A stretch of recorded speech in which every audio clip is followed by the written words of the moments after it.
Monsoon सत्र को लेकर सर्वदलीय बैठक हुई है। विधानसभा अध्यक्ष रविंद्र नाथ महतो की अध्यक्षता में यह बैठक हुई।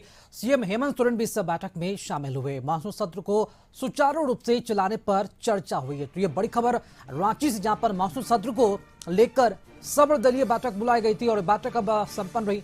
विधानसभा अध्यक्ष रविंद्र नाथ महतो की अध्यक्षता में यह बैठक हुई है। मुख्यमंत्री हेमंत सोरेन भी इस बैठक में शामिल हुए और मानसून सत्र को सुचारू रूप से चलाने पर चर्चा हुई है। तो मानसून सत्र को सुचारू रूप से चलाने को लेकर जो बैठक है, सर्वदलीय बैठक की गई है और इस बैठक के बाद मुख्यमंत्री ने यहां पर इसमें शामिल हुए और इसी के साथ साथ बता दें चले कि झारखंड में कल से मानसून सत्र को लेकर शुरुआत होने वाली है और इसे लेकर जो सर्वदलीय बैठक है वो की गई।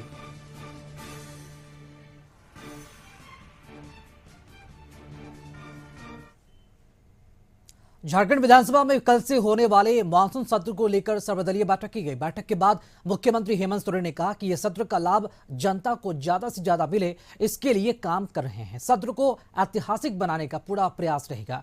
वहीं उन्होंने सांसद निशिकांत दुबे के सवाल पर कहा कि वो अपना संसद देखे, यहां देखने की आवश्यकता नहीं है। साथ ही बीजेपी के विधानसभा में घेरने के सवाल पर कहा कि वो रस्सी बांधकर घेरे। देखिए, सवाल जवाब दोनों आते हैं और सवाल जवाब का वातावरण भी आप लोग देखते होंगे और जितना समय रहता है सदन में, आसन से जो निर्णय आता है उसके अनुरूप हम लोग पूरे कार्रवाई में हिस्सा लेते हैं। बीजेपी के लोग आज आए थे सर्वदलीय बैठक, सभी लोग सदन चलाने को लेकर। अब आए थे कि नहीं आए थे ये तो कहना बड़ा मुश्किल है, क्योंकि कुछ लोग तो थे, लेकिन वो किस पर्पज से थे, हाँ पक्ष में है कि ना पक्ष में है कि किधर है, ये बता पाना बड़ा मुश्किल होता है। तो मुख्यमंत्री हेमंत सोरेन का बयान आपने सुना सर्वदलीय बैठक के बाद, और इसी खबर पर अधिक जानकारी देने के लिए रुक करेंगे रांची सहयोगी रुचि शर्मा के पास, जो हमारे साथ लाइव जुड़ी है। रुचि, कल से मानसून सत्र की शुरुआत होने वाली है, क्या पूरी रणनीति दिख रही है विपक्ष की तरफ से और सत्ता पक्ष कितना तैयार है, सत्ताधारी दल कितना तैयार है विपक्षी पार्टियों के जवाब देने को लेकर? और अभी तो मुख्यमंत्री ने बयान भी दिया है।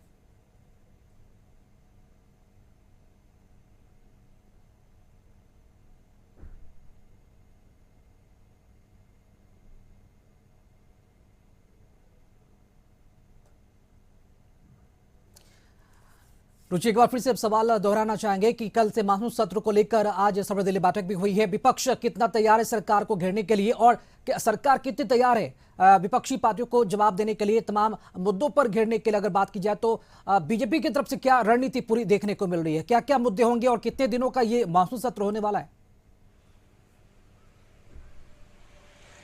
बिल्कुल, देखिए ये मानसून सत्र छोटा सत्र होता है, लेकिन ये सरकार का चूंकि अंतिम सत्र होगा, चूंकि जब 2019 में विधानसभा के चुनाव हुए थे उसके बाद से ये जो इस सरकार के कार्यकाल में कई ऐसे सत्र हुए जिसमें कि ऐतिहासिक निर्णय भी लिए गए और ये लास्ट, इसको अंतिम सत्र भी बोल सकते हैं इस सरकार का। इसके बाद चूंकि झारखंड विधानसभा का चुनाव है, चुनाव में जनता तय करेगी कि पुनः किसकी सरकार बनती है, लेकिन चूंकि ये सत्र को ऐतिहासिक कैसे बनाया जाए, कैसे इसका ज्यादा से ज्यादा लाभ जनता को मिल सके, इसका प्रयास देखिए सरकार की तरफ से रहेगा, सत्ताधारी दल की तरफ से रहेगा। दूसरी ओर विपक्षी पार्टी की बात करें तो विपक्षी पार्टी सरकार को कई ऐसे मुद्दे पर घेरने की तैयारी में है, कई ऐसे ज्वलंत मुद्दों को सदन के अंदर, सदन के पटल पर हो या सदन के बाहर की बात हो, वो रखने का कार्य करेगी। देखिए, सबसे पहले अगर बात की जाए तो बांग्लादेशी घुसपैठी का मुद्दा जो है ये सदन के अंदर इससे पहले भी जब सत्र चला था उस समय भी उठाया गया था और इस बार भी उठाने की तैयारी में है।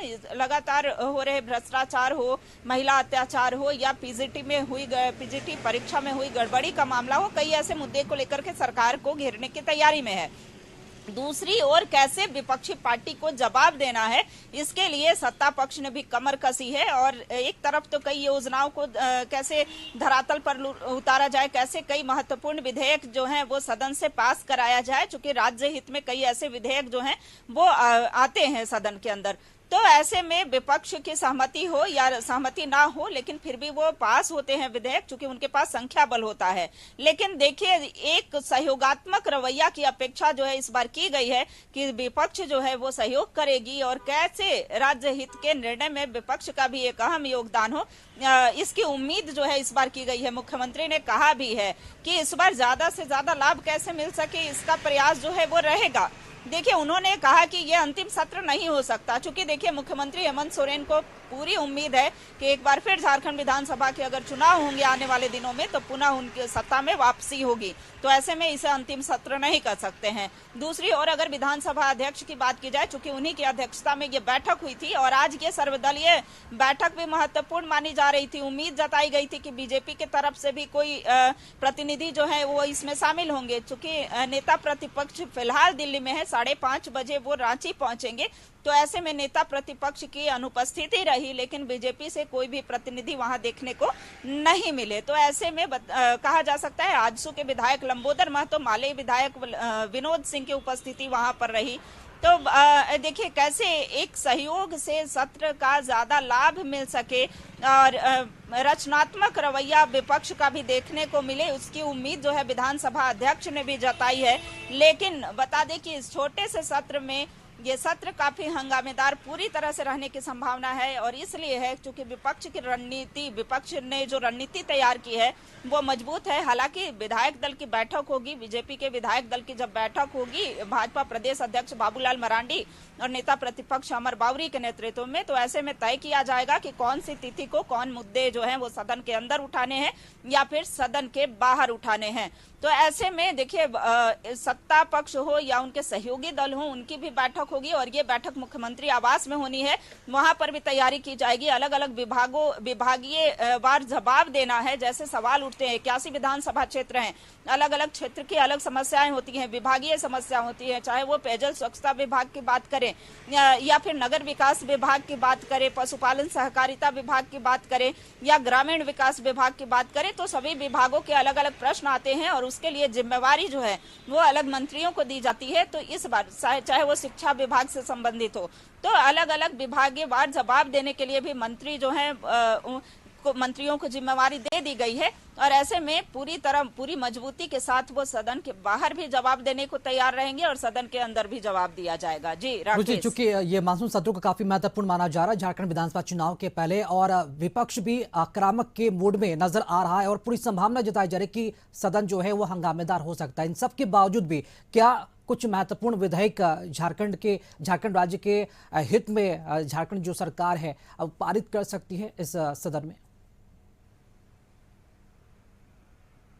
बिल्कुल बिल्कुल, देखिए महत्वपूर्ण विधेयक जो है वो सदन के पटल पर आ सकते हैं और ये विपक्षी के तेवर चाहे जितने भी तल्ख हो, विधेयक अगर सदन के पटल पर आते हैं तो इनके पास संख्या बल है, विधेयक को मंजूरी मिल सकती है। हालांकि देखिए विपक्षी पार्टी के जो विधायक हैं, बीजेपी प्रमुख विपक्षी पार्टी के अगर बात करें तो बीजेपी है, उसके बाद आजसू की बात करें, फिर निर्दलीय विधायक सरयू राय की बात की जाए या फिर अमित यादव की बात की जाए, तो समर्थन उनका कहना है कि सरकार अगर अच्छे कार्य करती है तो उसमें हमारा हमेशा से समर्थन रहा है। तो कोई ऐसा विधेयक जो अगर राज्य हित के लिए सदन के पटल पर आता है तो हमारा समर्थन अवश्य रहेगा। तो ऐसे में हम ये नहीं चाहते हैं कि जो सदन का समय है वो जाया हो, क्योंकि छोटा सा सत्र है और इसी में पूरे राज्य भर की समस्याओं को यहाँ रखना है, क्योंकि राज्य का सबसे बड़ा पंचायत होता है और इस पंचायत में अगर जनता की समस्याएं आती हैं और देखिए जब विपक्ष के तरफ से हो हंगामा किया जाता है और वहीं केंद्र से रिलेटेड मुद्दे जो होते हैं वो भी सदन के अंदर बिल्कुल रुचि, देखना होगा कि कल जब मानसून सत्र की शुरुआत होती है तब सरकार का कितना सहयोग विपक्ष करती है। फिलहाल बहुत शुक्रिया खबर पर जानकारी देने के लिए आपका।